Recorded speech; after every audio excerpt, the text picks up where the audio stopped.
Saya masih ingat Dawe Mbah Mun. Saya nanti cerita mas saya sebentar, terus cerita kitab Al-Ataqah As-Somadiyah dikarang Said Muhammad, fawaidnya maksudnya. Kalau Islam Arab, ini kata Mbah Mun, kalau Islam Arab itu contohnya kayak pohon kurma, jadi kuat. Dan wajah tasbihnya itu di daunnya tidak jatuh. Tapi kalau Islam Indonesia, kata Mbah Mun itu kayak padi, jadi ya agak doyong-doyong sedikit. Gitu. Jadi untuk menghadapi angin besar itu pilihannya dua. Anda kekar kayak kurma atau fleksibel kayak padi. Jadi ya doyong-doyong sithik gitu. Ada koruptor sowan, salam templeknya ya diterima gitu. Ada calon bupati cantik ya didukung. Pokoknya agak-agak doyong gitu. Tapi baru kayak doyong itu nggak bisa roboh karena fleksibel. Jadi Kazar in akhraja syattahu. Jadi ada dua tamsil. Karena memang menghadapi orang fasik, orang dolim ini kita sebagai ulama itu ya kebingungan. Ini mungkin Ki Afif bisa bahul masail ini. Karena pertanyaannya gini, saya berkali-kali digojlok sama bapak saya. Berteman orang fasik hukumnya gimana? Pasti dijawab haram. Tapi kalau pertanyaannya dibalik, membina orang fasik hukumnya gimana? Baik. Dan bisa membina kalau berteman. Makanya Gus Azaim pernah bikin seni deh, muktamar seni. Anggap saja mazhabnya seperti itu gitu. Jadi ya agak doyong-doyong sedikit. Masa ketop kok berteman orang yang macam-macam. Tapi itu fleksibel. Nyatanya tetap soleh sampai sekarang gitu. Itu berarti itu ya gitu kata Mbah Mun itu. Jadi untuk menahan angin yang besar pilihannya hanya dua. Anda kokoh kayak pohon kurma atau fleksibel kayak padi. Nah, Islam Indonesia kata Mbah Mun itu pari wae katanya, padi. Jadi ungkapan-ungkapan para masayikh ini penting karena khazanah yang saya baca. Saya berkali-kali cerita ini dalam kitab Khilyatul Auliya. Itu Abu Nu'aim Al-Asfihani cerita tentang riwayat Sufyan bin Uyainah. Ini gurunya Imam Syafi'i. Itu setiap kali Nabi Isa dan Yahya, ini dua nabi yang sepurun, sama-sama masih muda. Nabi Yahya itu senangannya dolan ke orang-orang soleh, menyambangi orang-orang soleh. Tentu itu bagus. Tapi kalau Nabi Isa ini suka menyambangi orang-orang yang fasik, orang-orang yang gak jelas. Ketika dua beliau ini ketemu, tentu yang perlu jawaban Nabi Isa karena kontroversi berteman sama orang-orang yang nggak jelas. Kata beliau, innama ana tabibun udawil mardo. Seorang kiai, seorang nabi, orang yang baik itu ibarat dokter. Di mana-mana dokter tuh ngobati orang yang apa? Sakit. Kalau Anda dokter dan peneliti satu penyakit, pasti cari daerah yang banyak pandeminya. Masa neliti pandemi di orang-orang yang apa? Sehat. Jadi ini juga perlu dibahsul masail kan? Karena tadi dibolak-balik itu. Bina orang berteman orang fasik hukumnya haram karena wa in kana dasarrin fajanibhu suratan.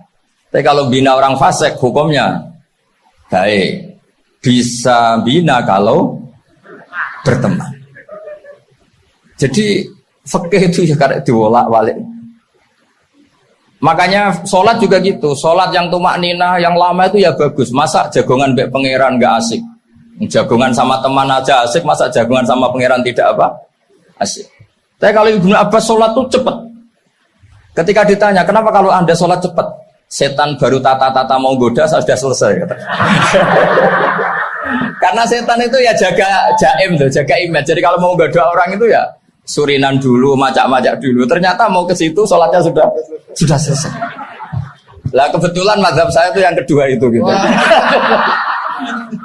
Jadi kalau Gus Azaim itu sholat lama sekali. Itu ada mazhab tandingan, yaitu mazhab saya. Itu karena ini sepuh saya, meskipun top beliau tapi sepuh saya. Saya sudah 50, beliau baru 40. Ini berarti baru memulai kiai. Kalau pakai umur nubuah ini baru memulai. Jadi mazhab itu penting. Jadi pembanding itu harus diutarakan. Sehingga dalam fikih manapun itu sebuah mazhab itu harus diuji itu lewat pembanding. Dulu itu setiap debat fikih antar ulama itu mesti nggak ada yang menang. Misalnya saya kiai kelihatan miskin tuh ya baik supaya santri-santri yang miskin itu punya teman gitu. Karena rata-rata santri itu miskin. Nah, dikancani kiai kan seneng gitu. Tapi problemnya kiai yang miskin itu ya nggak bisa nolong santri karena dia sendiri apa? Miskin.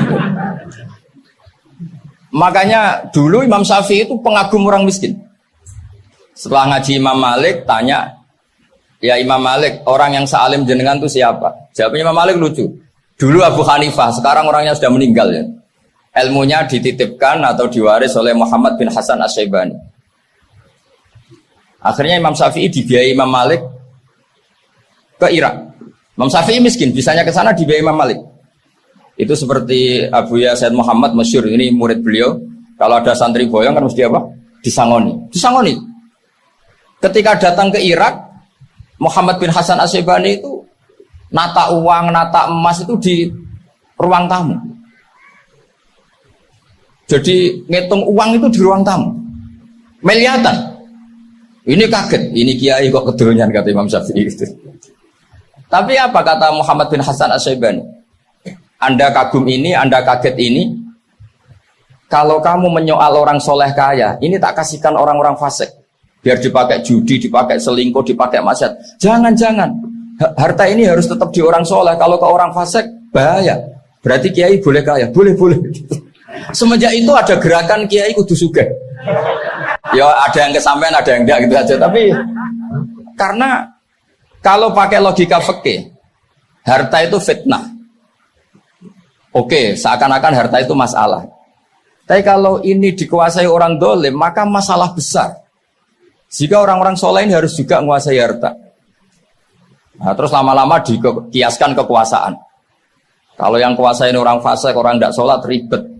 Akhirnya kiai terus dukung, ya akhirnya ikut politik tadi. Nak menawa bupatinya kena diatur itu. Diatur kon sholat, orang yang sesi proposal, maksudnya diatur yang sholat maksudnya. Ini cerita-cerita apa logika-logika fikih. Makanya saya sering ngaji kitab-kitab itu, diantara yang saya suka adalah ada dialog besar yang terjadi di antara orang-orang pilihan, termasuk bahkan di antara para nabi dan Tuhan. Jadi unik. Allah sendiri kadang mengajari kecerdasan para nabi itu ya lewat dialog. Masyhur itu, Nabi Ibrahim itu punya ruang khusus untuk sholat dan tidak boleh siapapun masuk situ. Tahu-tahu ada yang sudah di situ. Beliau membuka, kaget. Siapa memberi izin ke kamu yang punya rumah ini? Saya yang punya rumah dan saya tidak memberi izin kamu. Yang memberi izin saya itu yang punya saya, kamu dan rumah ini. Yaitu Allah Ta'ala katanya. Wah berarti kamu malaikat dong? Iya, saya malaikat Israel. Disuruh nyabut nyawa kamu kan? Ya agak sopan karena nggak pernah mondok di Salafiyah gitu. Itu akhirnya Nabi Ibrahim bilang, wah itu keliru, Anda pasti keliru. Hal ra'aita habiban yumitu habibah, hal ra'aita khalilan yumitu khalilah. Saya ini Khalilur Rahman, saya ini kekasih Allah. Masa ada kekasih bunuh yang dikasih? Itu Israel akhirnya ngaji, masuk akal juga. Ternyata perintah ini mungkin hoax ya. Pokoknya dia terus mikir akhirnya. Iya ya, masa ini kekasih Allah kemudian oleh Allah dibunuh, dimatikan. Terbanglah Israel, matur lagi, ya Allah, kata Ibrahim, hal ra'aita khalilan yumitu khalilah.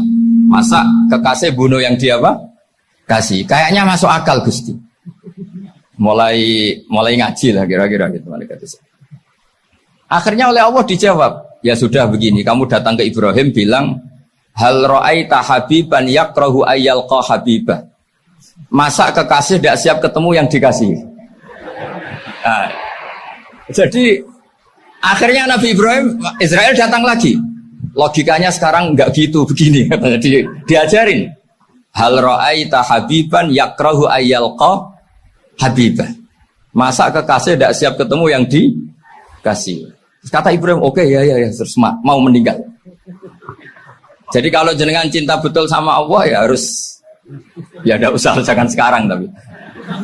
Kalau mati di rumah aja, kalau di pondok ngerepotnya kiainya nanti. Tapi nanti setelah punya cucu banyak lah.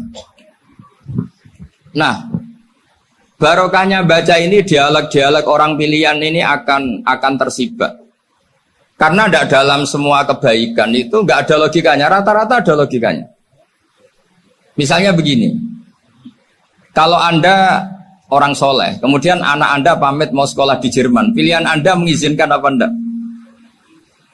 Karena potensi jadi fasik ya tinggi, karena di tempat-tempat potensi berdakwah dari daerah yang untuk daerah yang tidak ada dai-nya menjadi ada.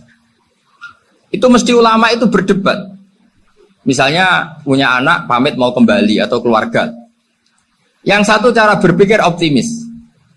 Awal ada dai di beberapa negara Eropa itu ya barokahnya imigran, pekerja, mahasiswa. Dan semua itu bumi Allah, harus ada tasbih, harus ada tahmid.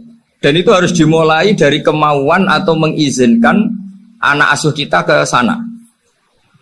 Tapi di sisi yang lain potensi jadi fasik itu tinggi sekali. Pemana iman pas-pasan. Nah hal-hal seperti ini itu pasti jadi perdebatan. Dan kita harus menjawab.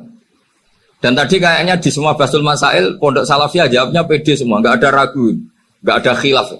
Baguslah kalau pede. Meskipun nanti mungkin ada ulama lain yang cara berpikir apa? Berbeda. Sehingga ini saya cerita ya. Sehingga di kitab-kitab fikih, misalnya saya kok hidup di Bali sudah punya komunitas ngaji.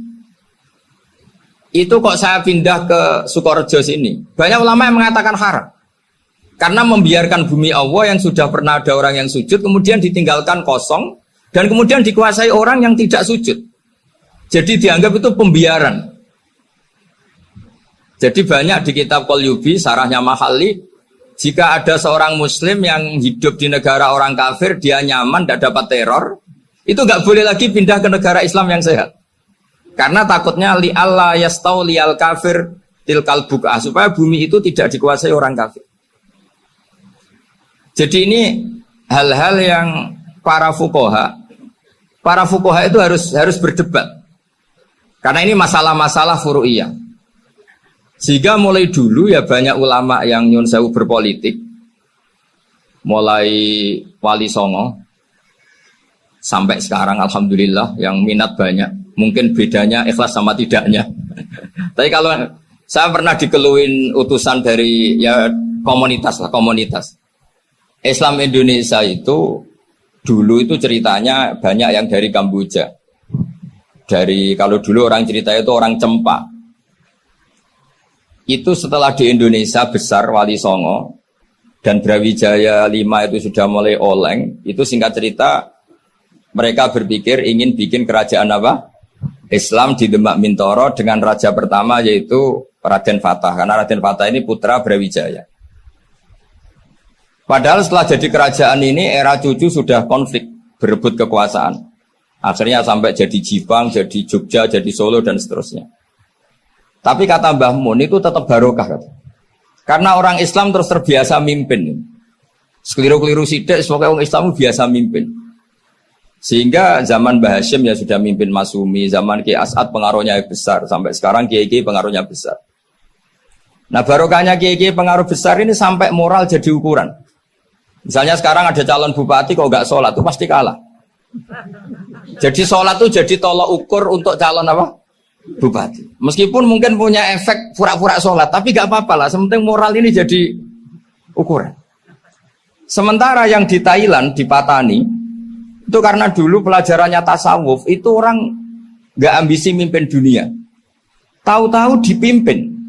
Dan akhirnya nyuwun sewu ya saage Islam-Islam yang dulu terlalu tasawuf karena nggak punya pengalaman memimpin, akhirnya lazimnya konsekuensinya hanya dipimpin. Tapi Islam Indonesia beda, karena kulino mimpin itu akhirnya dari orang Islam biasa menjadi Islam yang sholat sampai Islam yang bisa ngaji itu bisa mimpin negara. Tentu yang paling populer dimulai Gus Dur.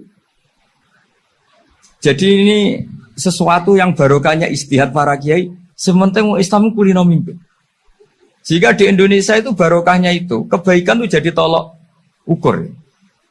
Ada orang kok terkenal koruptor atau terkenal nyuwun sewu selingkuh atau terkenal apa itu pasti tidak jadi. Karena moral itu menjadi tolok ukur. Dan itu adalah politik para kiai.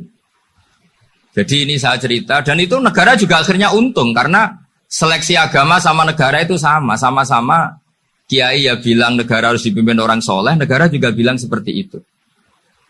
Nah, ketokohan-ketokohan para beliau-beliau ini yang maulah bekerja sama dengan umarok. Kita tahu dulu Pak Harto ya rawuh ke sini ketika Muktamar 84, rawuh ke Ki As'ad, ketika mau kembali ke Khittah juga dirembuk oleh ulama dan umarok. Dan akhirnya ini menjadi negara yang alhamdulillah semoga selalu menuju baldatun thayyibatu wa rabbun ghafur. Nah, kemudian di sini saya tabarruk dengan Said Muhammad, gurunya Kiai Haji Azaim. Saya mau cerita tentang amaliyah tadi. Saya sebetulnya nggak niat bacakan bab itu, gara-gara ada khataman jumlahnya banyak saya jadi pusing. Ini panitianya tanya, khatam betul apa enggak? Iya, Gus, khatam betul. Tapi kayaknya saya tidak yakin. Karena saya ini kan dari pondok tahfidz itu. Biasanya anak khataman ya rodok bodoni itu. Dibaca buanter sing nyemak yang mendelok pojok tok. Mergo kebanteran. Nah, akhirnya lafat-lafat yang di tengah itu enggak di apa? Baca. Tapi ya semoga dimaafkan Allah lah. Yang jelas itu enggak